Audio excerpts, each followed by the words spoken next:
Johan dan Miho pun tak tahu di mana mereka berada saat ini, hingga tiba-tiba iblis Benjuli menjelma menjadi monster akar seperti Jawhead yang melindungi bayinya datang menyerang.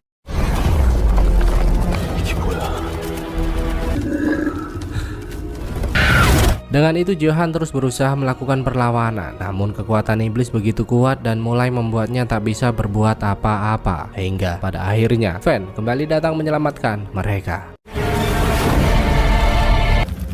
저기.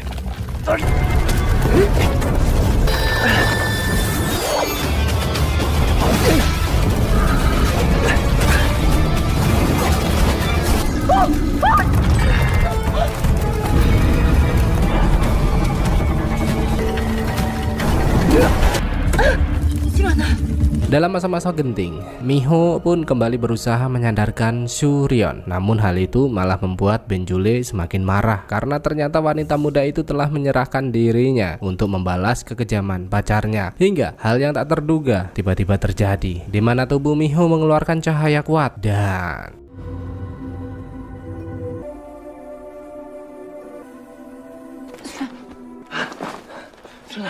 정말 기절한 것 같아요.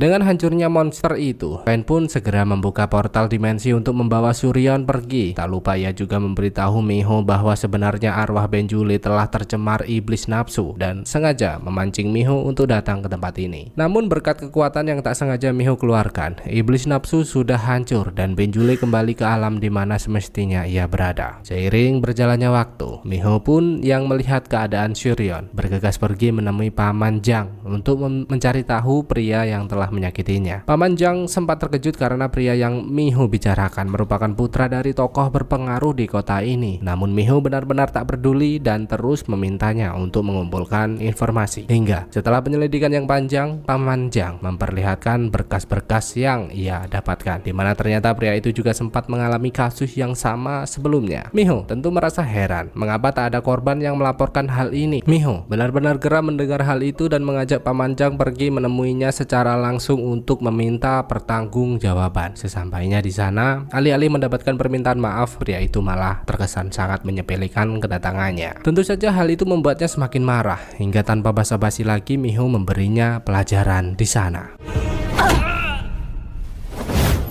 Seiring berjalannya waktu, Fan yang terus mengikuti perkembangan kasus ini pun memutuskan untuk turut serta mengambil tindakan. Namun meskipun begitu, Fan tak memerlukan bukti-bukti yang ada untuk memenjarakannya karena ada jalur cepat membunuh tanpa menyentuh seperti apa yang selama ini kita kenal. Dengan itu, Fan bergegas pergi ke lubang buaya yang menjadi tempat kemunculan Benjuli untuk meminta sedikit bantuan dari makhluk itu sebelum benar-benar pergi meninggalkan tempat ini. Ternyata tak butuh waktu lama karena seketika itu juga Benjuli datang dan langsung membunuh pria tersebut.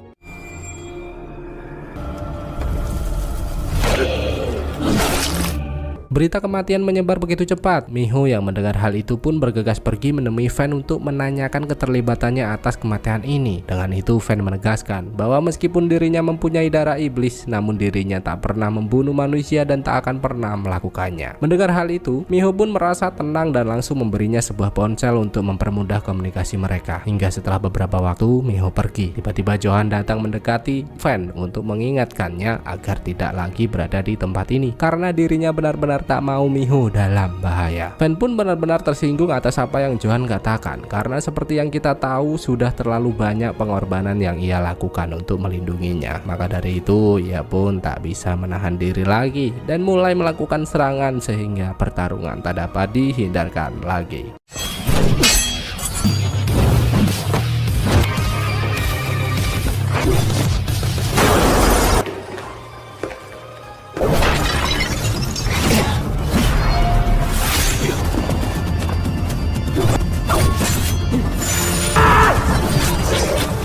Hingga siapa sangka Miho yang berniat mengantarkan cemilan ngopi membuat perhatian Fan teralih dan langsung berlari kencang ke arahnya. Hingga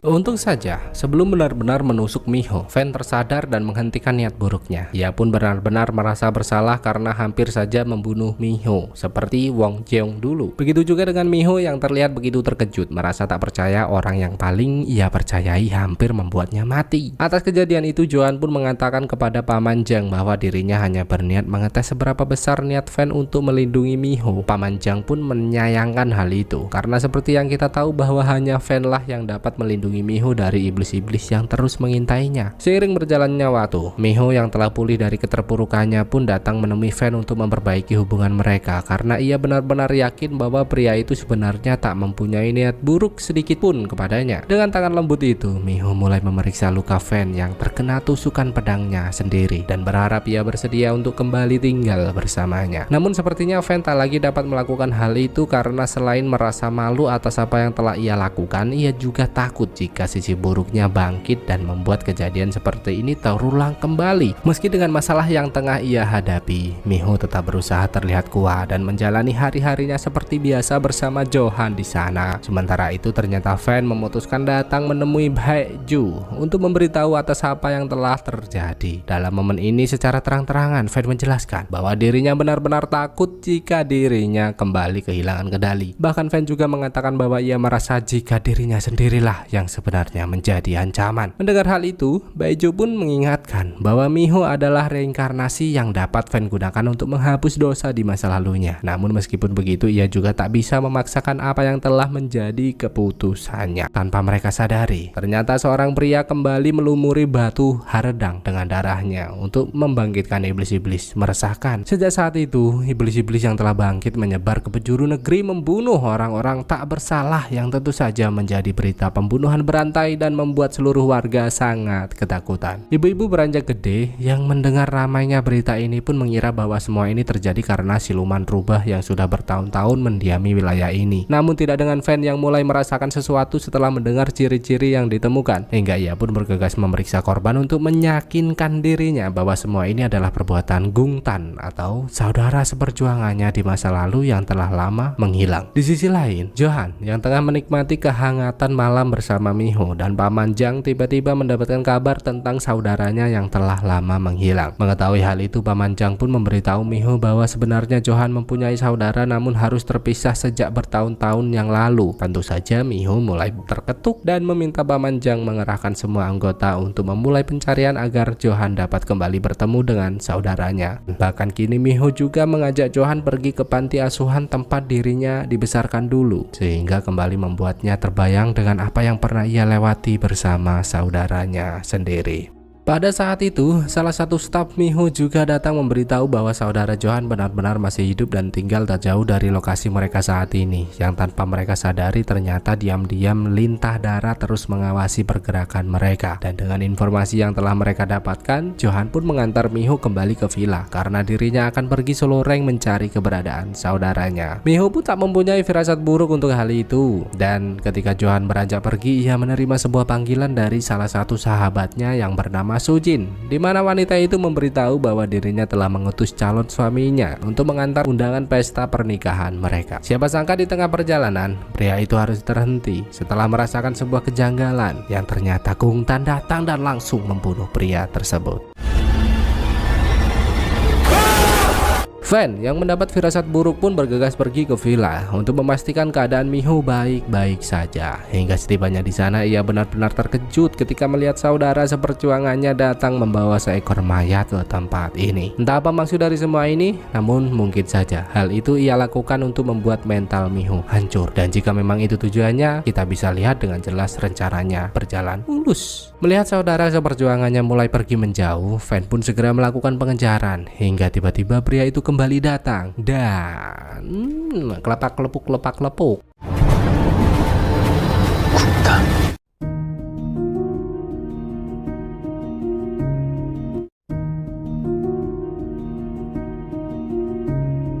Dengan tindakan Gungtan, Fan pun terlihat sangat marah dan terus melancarkan serangan. Namun anehnya Gungtan hanya selalu menghindar dan tak memberikan perlawanan, yang tentu saja membuat Fan terdiam di sana. Hingga pada akhirnya Gungtan pun menyinggung perihal kematian Wong Jeong dan menanyakan kepada Fan kapan akan membunuh Miho seperti yang ia lakukan dulu kepada Jeong. Bersamaan dengan itu kita juga diperlihatkan dengan Johan yang pada akhirnya telah berhasil menemukan saudaranya. Namun kesedihan menyeliputi pertemuan mereka karena kini Johan mengetahui sebuah fakta bahwa salah satu ginjal kakaknya telah diambil dan ditukarkan dengan 2 buah iPhone 14 Pro Max mati. Tentu saja hal itu membuat Johan sangat bersedih dan akhirnya ia membawanya ke villa sebelum mencari tempat tinggal untuk hidup bersama. Hingga di malam harinya saya begitu terkejut setelah mengetahui bahwa pria itu telah dirasuki sebuah monster, dan dari sini saya berani menyimpulkan bahwa pria inilah yang selalu menyerang manusia dan mengambil organ dalamnya. Tak cukup sampai di sana, ternyata diam-diam Gungtan telah menghasutnya untuk membunuh Miho, dan mungkin saja pertemuan mereka juga telah direncanakan sebelumnya. Seketika kakak Johan yang berada di bawah pengaruh iblis pun mulai mendekati Miho untuk melancarkan aksinya. Siapa sangka ternyata Fan telah memasang perisai pelindung untuk menjaga keamanan Miho, dan dirinya yang menyadari keberadaan monster itu pun bergegas datang untuk menghajar iblis tersebut.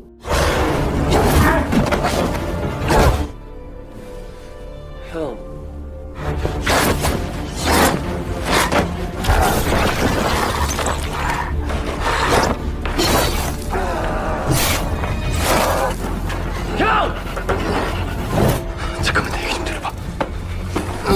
Dengan keributan yang berlangsung, Johan pun segera datang mendekat dan langsung berusaha menghentikan Fan meskipun dirinya melihat dengan mata kepalanya sendiri sang kakak telah dirasuki iblis. Kesempatan itu pun digunakan dengan baik untuk melarikan diri, namun tentu saja Fan tak berdiam diri dan terus mengejarnya hingga tiba-tiba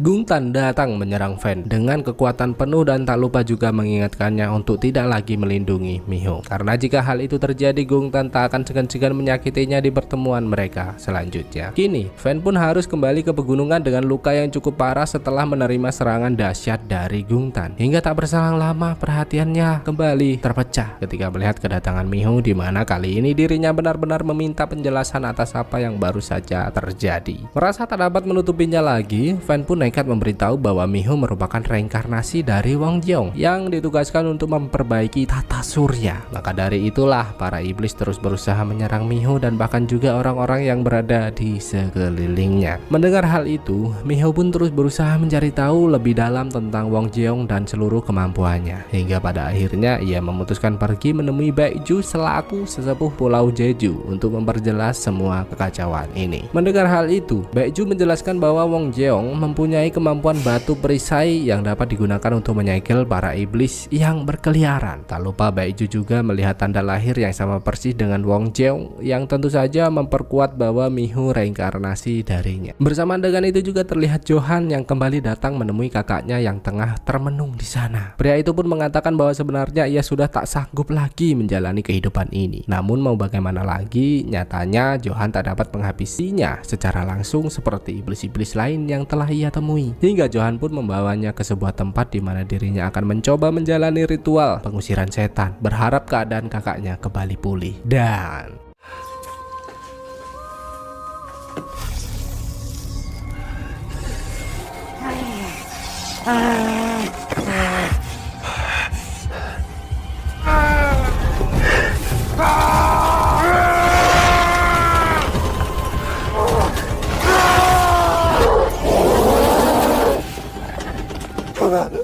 말해라. 너무 아파, 자녀가.